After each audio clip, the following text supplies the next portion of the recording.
नमस्कार दोस्तों, कैसे हो आप सब। दोस्तों, आप में से काफ़ी सारे विद्यार्थियों ने मुझे कमेंट किया कि सर आप एमपी ग्रुप 4 एग्ज़ाम 2023 की 16 जुलाई की जो पहली शिफ्ट थी, उस पर वीडियो बनाएँ। क्यों कहा आपने ऐसा? क्योंकि आपको लगता है कि जो 16 जुलाई की पहली शिफ्ट है, उसका पेपर बहुत आसान आया था और काफ़ी लोग कह रहे हैं कि इसमें तो बहुत सारे नंबर कम हो जाएँगे, 10 नंबर कम हो जाएँगे, 8 नंबर कम हो जाएँगे। दोस्तों, इस बात को सुनकर उन विद्यार्थियों में ज़्यादा चिंता आ गई, जिनका पेपर पहली शिफ्ट को था 16 जुलाई की। और भी शिफ्ट थी दोस्तों, लेकिन 16 जुलाई ज़्यादा चर्चा में रही। तो दोस्तों, आपको ध्यान रखना है, जो भी चर्चा हम इस वीडियो में करने वाले हैं, वो सिर्फ 16 जुलाई को लेकर नहीं है, उन सभी एग्जाम्स से संबंधित होगी जो शिफ्ट में संपन्न होते हैं। क्यों? हमें चर्चा करनी है कट ऑफ का निर्धारण कैसे होता है। शिफ्ट कठिन आसान किस आधार पर होती है, ठीक। और एक बात और आपको ध्यान रखनी है, एवरेज मार्क भी बहुत मायने रखते हैं। तो सबसे पहले हम बात कर लेते हैं शिफ्ट कठिन और आसान कैसे होती है, क्योंकि दोस्तों मेरा जो एग्जाम था वो भी 16 जुलाई की पहली शिफ्ट को था। तो मैंने 16 जुलाई को जब पेपर दिया और जब मेरी वो रिस्पॉन्स शीट आई, तो मुझे उसमें देखा कि जो जनरल नॉलेज के 17 क्वेश्चन आए थे, उसमें से मेरे सिर्फ 10 सही हैं और उसमें मेरे 7 गलत हैं। और मैंने किसी एक और शिफ्ट का पेपर देखा था, उसमें मेरे साथ क्या हुआ था, मैं जनरल नॉलेज के 13 प्रश्नों को सही कर पा रहा था और कंप्यूटर के मेरे 3 प्रश्न गलत हो रहे थे। मतलब जो मेरी शिफ्ट थी उसमें मुझे जनरल नॉलेज कठिन लगा और जो दूसरी कोई एक शिफ्ट का पेपर मैंने देखा, उसमें जनरल नॉलेज मुझ पे ज़्यादा बन रहा था और कंप्यूटर के 3-4 क्वेश्चन मेरे गलत हो रहे थे। और जो मेरी शिफ्ट थी 16 जुलाई की, उसमें मेरा कंप्यूटर का सिर्फ एक क्वेश्चन गलत हुआ है, जो भी मुझे संदेह में लगता है कि मैंने जिस प्रकार से पढ़ा है मेरे हिसाब से वो सही है, ठीक। तो जो मेरी शिफ्ट थी उसमें मुझे कंप्यूटर आसान लगा, जनरल नॉलेज की परफॉर्मेंस मेरी डाउन रही। 7 प्रश्न गलत कर दिए दोस्तों मैंने 17 में से। और जो दूसरी शिफ्ट मैंने चेक करी, उसमें जनरल नॉलेज में मेरी ठीक परफॉर्मेंस थी मेरी शिफ्ट की तुलना में, और जो कंप्यूटर वाला सेक्शन था वहाँ थोड़ी समस्या थी। और एक चीज़ और है, जो इंग्लिश का सेक्शन आ रहा था वो लगभग एक जैसा आ रहा था हर शिफ्ट में। हिंदी मीडियम वाले ज़्यादा अभ्यर्थी थे ग्रुप 4 के एग्जाम को देने वाले, तो हिंदी मीडियम में इंग्लिश को लेकर वैसे भी खौफ होता है, तो उसे तो आप बेंचमार्क वैसे भी नहीं मानेंगे। बचा मैथ्स और रीजनिंग। हिंदी सब पर सही हो रही थी, मैथ्स रीजनिंग दोस्तों जिसकी बढ़िया है वो सही कर जाता, थोड़ा बहुत डिफिकल्ट भी होता फिर भी वो व्यक्ति एडजस्ट कर लेता जिसकी मैथ्स रीजनिंग सही है। तो बात कहाँ आती है, 2-4 क्वेश्चन इधर उधर हो जाते हैं। फिर भी चलिए, इस प्रकार की सिचुएशन नहीं रही होगी, हम मानकर चलते हैं 16 जुलाई की जो शिफ्ट है वो सबसे आसान शिफ्ट है, क्योंकि ऐसा सभी विद्यार्थियों को लगता है, ठीक। मेरे हिसाब से हर शिफ्ट में कुछ ना कुछ कठिन कुछ ना कुछ आसान रहता है, इसी प्रकार से इसमें रहा होगा। लेकिन फिर भी आपकी बात को महत्वता देते हुए यह मान लिया जाता है कि जो 16 जुलाई की पहली शिफ्ट है वह क्या थी, वह सबसे आसान शिफ्ट थी, ठीक। अब आसान कठिन का निर्धारण, चलिए मान के चलते बहुत कठिन शिफ्ट आसान शिफ्ट थी, अब निर्धारण कैसे होगा। एक और कोई शिफ्ट हम मान लेते हैं, चलिए 15 जुलाई की हम सेकेंड शिफ्ट को सबसे कठिन मान लेते हैं। तो सबसे कठिन शिफ्ट और सबसे आसान शिफ्ट का जैसे रैंक आई की चर्चा आप लोग करते हैं, तो मैंने एक चीज बस वहां पर पाई कि जो 16 जुलाई की शिफ्ट थी सबसे आसान शिफ्ट जिसे माना गया, उसमें एवरेज मार्क 66 है विद्यार्थियों के, और जो बाकी शिफ्ट है उनमें एवरेज मार्क किसी में 62 है किसी में 64 है, तो हम 62 मान के चलते हैं। ओवरऑल एवरेज मार्क 62 है। तो एवरेज मार्क में दोस्तों 4 नंबर का अंतर है। लेकिन परेशानी कहां पर हो रही है, बच्चे सुनते हैं सबसे आसान शिफ्ट है 16 जुलाई की, फिर उनको लगता है अब तो 8 से 10 नंबर मेरे कम हो जाने हैं। और फिर जिसके नंबर 78 है वो चिंतित होता है कि यार 16 जुलाई को पेपर था, मैंने 78 मार्क्स स्कोर किए हैं, कहीं ऐसा ना हो जाए घट के 70 हो जाए और मैं सिलेक्शन से बाहर हो जाऊं। दोस्तों इतना फ्लक्चुएशन नहीं आता। आपने पटवारी का एग्जाम देखा है, आपने दिया भी है, उसमें आपने क्या पाया, 200 प्रश्न पूछे जा रहे थे और 200 प्रश्न पूछने के बाद नॉर्मलाइजेशन में +6 -6 +2 -2 +5 इस प्रकार से नॉर्मलाइजेशन हो रहा था। अधिकतम 8 नंबर किसी के बढ़े होंगे, तो 6-7 नंबर बढ़ रहे थे, घट रहे थे 5 नंबर। तो जब 200 प्रश्नों में से 6 नंबर किसी के बढ़ रहे हैं, तो 100 प्रश्नों में वो एवरेज 3 का हो गया और घटने पे भी -3 हो गया। तो जो आप सोचते हो ना कि बहुत आसान शिफ्ट थी, यदि है ये मान के हम चलें, तो यदि आसान थी भी तो आपका कितना अधिकतम माइनस होगा, 3 नंबर कम हो जाएगा, 3 नंबर प्लस हो जाएगा। अब आसान कठिन का निर्धारण दोस्तों 3-4 प्रश्न कर देते हैं। आप मान के चलिए किसी एग्जाम में 10 प्रश्न पूछे जाने हैं और 2 शिफ्ट हुई, शिफ्ट ए और शिफ्ट बी। चलिए हम 10 क्वेश्चन ही, हम 100 क्वेश्चन ही मान लेते हैं। 100 प्रश्न पूछे जाने हैं मैथ्स रीजनिंग के, 2 शिफ्ट हैं, शिफ्ट ए और शिफ्ट बी। अब लोगों को लगता है जो शिफ्ट ए है बहुत आसान थी और शिफ्ट बी बहुत डिफिकल्ट थी। मैं आपसे कहना चाहता हूं कि 2-4 क्वेश्चन के कारण पूरी शिफ्ट कठिन क्यों हो जाती है, मैं इस बात को स्पष्ट करना चाहता हूं। क्योंकि कठिन आसान 2-4 प्रश्न ही होते हैं, लेकिन वो 2-4 प्रश्न क्या करते हैं, पूरे पेपर को बिगाड़ के रख देते हैं। अब हम बात करते हैं शिफ्ट ए, जो आसान थी। उसमें 100 प्रश्न थे जो आसान प्रवृत्ति के थे, या हम ये मान के चले कि इसमें से 60 बहुत आसान थे, 30 मीडियम थे, 10 डिफिकल्ट थे। और जो बच्चों को डिफिकल्ट शिफ्ट लगी, उस डिफिकल्ट शिफ्ट में हम मान के चलते हैं कि 55 क्वेश्चन आसान थे, या चलिए 60 प्रश्न आसान थे, हम ये मान के चलते हैं। और जो 25 प्रश्न मीडियम रेंज के थे और 15 प्रश्न हार्ड थे। आप मान के चलिए जो 2 शिफ्ट थी उसमें 5 प्रश्न बस दोस्तों कठिन हुए हैं। लेकिन उसमें समस्या क्या होगी कि बच्चे इन 5 प्रश्नों में फंस जाएंगे। 5 प्रश्नों में फंसने के बाद क्या होगा, इन 25 प्रश्नों को बिगाड़ लेंगे, क्योंकि यहाँ समय ज्यादा देंगे जो सॉल्व होना बहुत मुश्किल था। आप इनको छोड़ सकते थे, लेकिन आप इनमें समय ज्यादा देंगे। और जिनमें समय देना चाहिए 25 नंबर वाले प्रश्नों में, वहां पर क्या होगा, फिर वहां पर समय देने के लिए आपके पास समय कम पड़ेगा।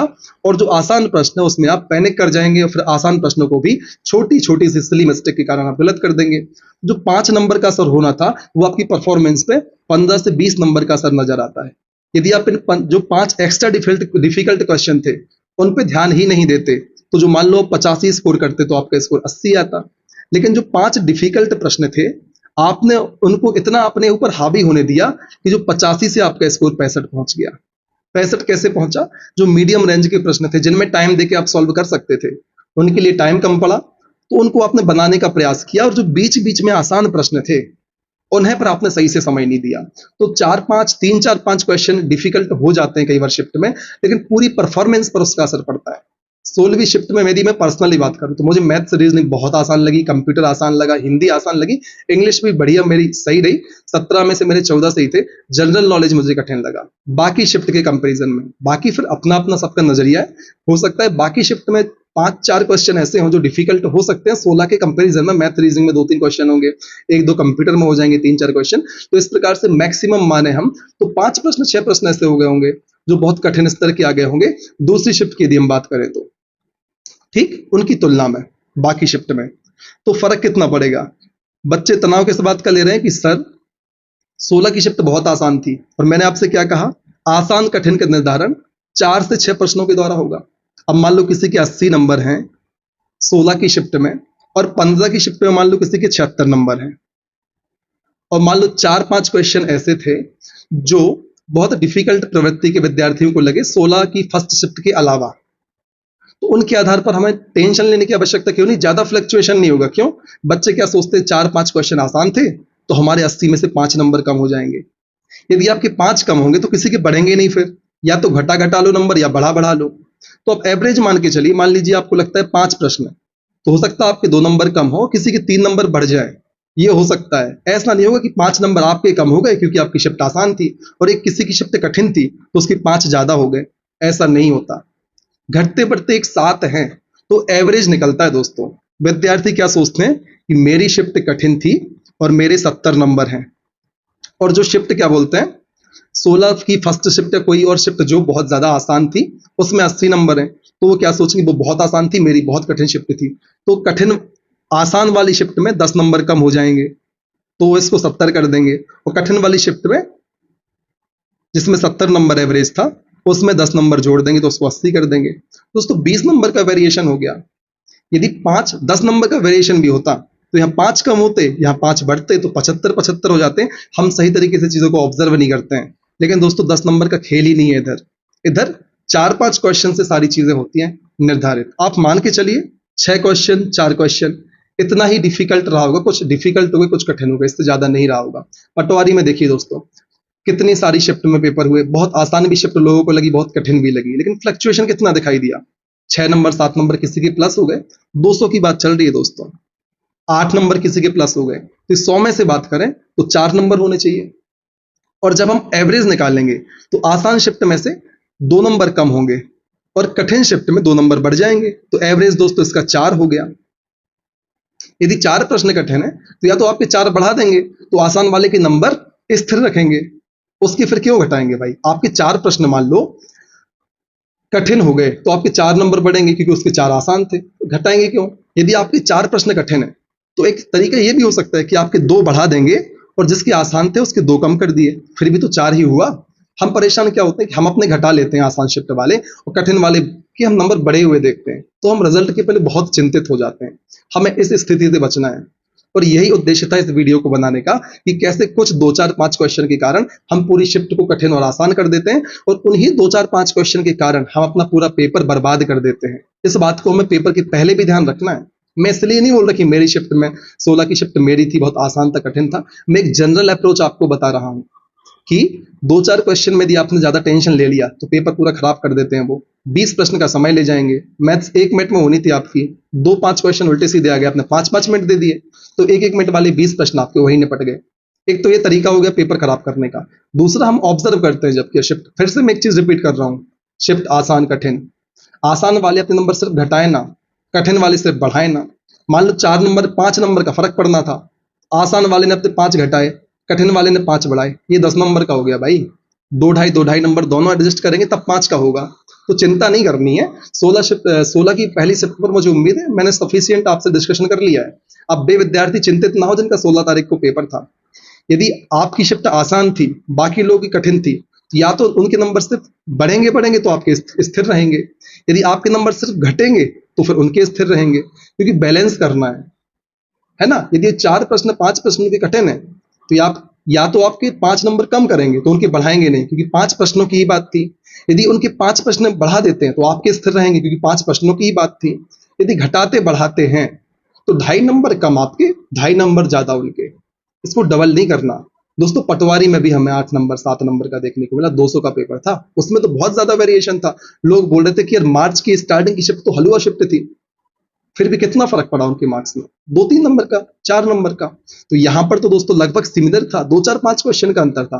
किसी को चिंतित नहीं होना है, लेकिन जिनकी शिफ्ट जिनको कठिन लगती है वो आशावादी रहें, उनके नंबर जरूर बढ़ेंगे। और 16 की फर्स्ट शिफ्ट वाले चिंतित ना हो कि हमारे नंबर कम हो जाएंगे, मुझे बाहर कर दिया जाएगा। ज्यादा फर्क आपके लिए नहीं पड़ेगा, जितना स्कोर आपका है आप -2 कर लें, मुझे लगता है स्थिर रहेगा, 1 आध नंबर का फर्क पड़ेगा। चिंतित नहीं होना है आपको, क्योंकि चिंता से ज्यादा समस्याएं उत्पन्न होंगी और आगे की आपकी चीजें बिगड़नी है। उम्मीद है जो मैं आपको समझाना चाहता था वो चीजें आपको एकदम क्रिस्टल क्लियर हुई होगी। इसी प्रकार से निरंतर इस प्रकार की जानकारी प्राप्त करने के लिए चैनल से जुड़े रहें, लगातार मेहनत करें, तब तक ना रुकें जब तक कि आपको आपका लक्ष्य प्राप्त नहीं होता। जय हिंद, वंदे मातरम।